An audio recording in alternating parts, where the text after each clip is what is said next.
ረጅም ርቀት ተጉዘን ነው የመጣው። በጣም ብዙ ኪሎ ሜትሮች ወጣን የመጣው። በጣም ሁሉም ነገር እዚህ በጣም ከባድ ነው።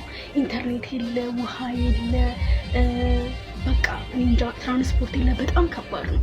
ኢቭን ማለት ነው ውሃ ለማግኘት በጣም ብዙ ርቀት ተጉዘን ነው ውሃ ያገኘነው። በጣም ከባድ ነው። ሸክሙ በጣም ከባድ ነው።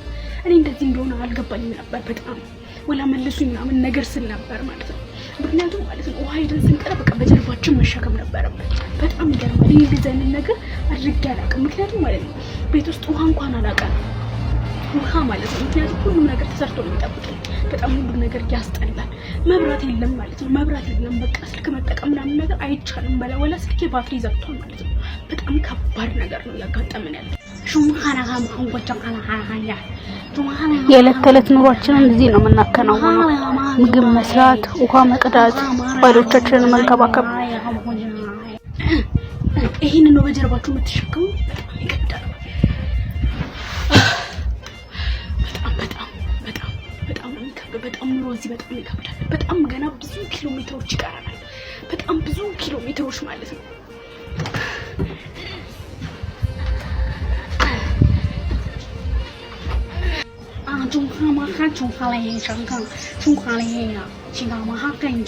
ይሄ የለበስነው አለባበስ ደግሞ ያገባች ሴት የምትለብሰውን አለባበስ ጌጣጌጦቹ እንደምታዩት ነው።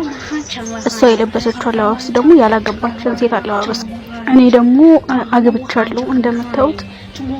ለጥሎሼ ደግሞ በጣም ብዙ ከብቶችና ፍየሎች ነው ባለቤት ያመጣው።